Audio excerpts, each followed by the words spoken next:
So the Benghazi thing has been nonstop.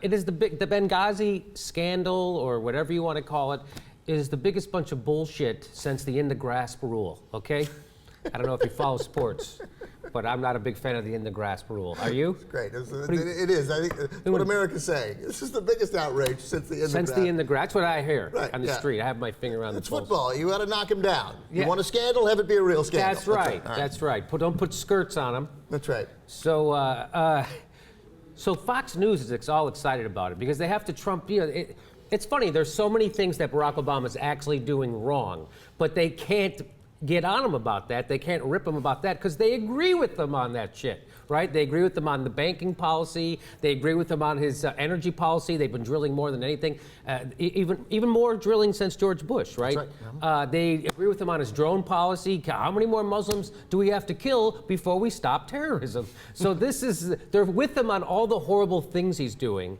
But the stuff, so they have to invent things like Benghazi, and they couldn't wait for these new round of hearings. Watch how Fox News was introducing it. Let's watch. Here we go, everybody, and good morning. This could be the day we get answers. And we begin with this Fox News alert, a brand new hearing on the Benghazi terror attack. Fox News alert out of Washington, where the search for truth about the Benghazi terror attack is now underway. It's Benghazi! Are you shitting me? That's what they're doing. Today's the day we might get answers. And if we don't, we'll still keep saying this shit. Doesn't matter. This news alert, a hearing that's been scheduled for 12 days on the docket, is now underway, Yes. as they said it would, at 9:30 a.m. in Washington. Yes, Fox News is going to get to the bottom of this Benghazi scandal, which was settled months ago. God bless America, right? It's a bullshit scandal, although ABC and CNN and NBC are reporting it as if it's a real scandal and that there's actually something there. There is nothing there. And so let's go. What is the next? Oh, so now they all get the talking points, right?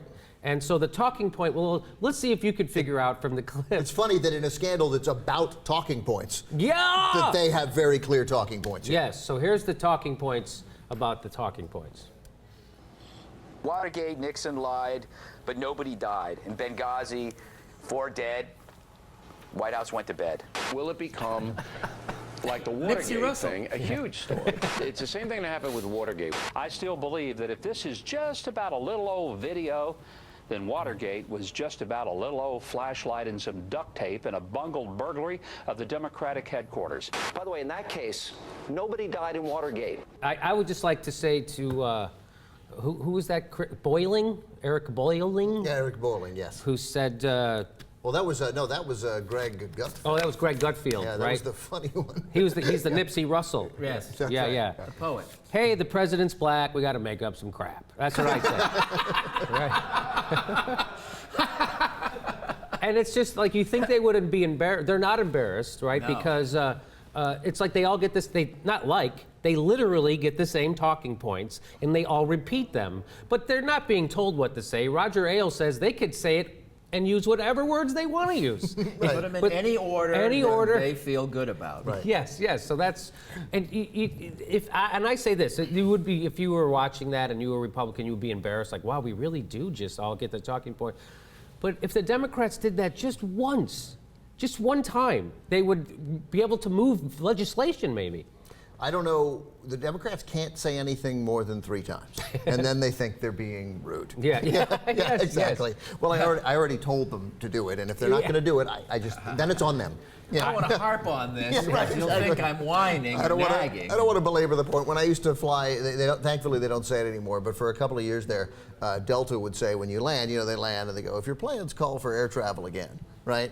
They used to say, don't hesitate to call Delta, which I always liked because it would be like, well, I'd like to go to Atlanta again, but I used Delta last time and they were great. I don't want to burden them. I don't want to burden them with another call. Oh no, we're ready. Yeah, exactly. Right. So Democrats are always like, I don't want to burden them with repeating the point again. Yeah, say it 4 times, 5 times, 6 times. Say it day after day after day after day. Come up with a dumb phrase like, Watergate, right? Watergate, nobody died. Nobody died. Nobody died in Watergate. And why do they got to go back all the way to the 70s for a scandal? There's plenty of scandals right in the Bush and Reagan administration, right? How many more scandals do you need? Right. They don't go like we invaded the wrong country and only 110,000 died. Yeah.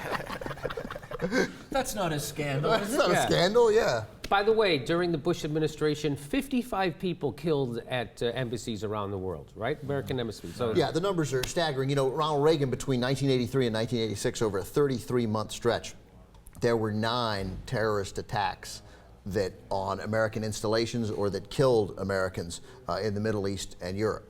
Reagan. Right? And something like 320 Americans overall killed in that, or 270 Americans. Of course, 240 at the Marine base in Lebanon, but many more Americans killed over just a 33-month stretch. Reagan didn't retaliate one time. By the way, that was perhaps the right thing to do, was not retaliate. Right. But then they're going off and of course they're saying that now this is evidence that because he didn't send a plane over, that he's weak on terror. Well, this whole thing is that he's weak on terror, not only because he's a Democrat, because he's a black guy with a Muslim name, right? So he's secretly a terrorist. That's really the meme that they're pushing. That's the undertone of when they say, well, he didn't call it a terrorist attack. That's what this whole, they get pissed off. He didn't say it was a terror. And like me, I'm going, why are they making such a, because that means he's maybe, he sympathizes with the terrorists. Sympathetic with him. A guy with his name sounds just like Osama bin Laden.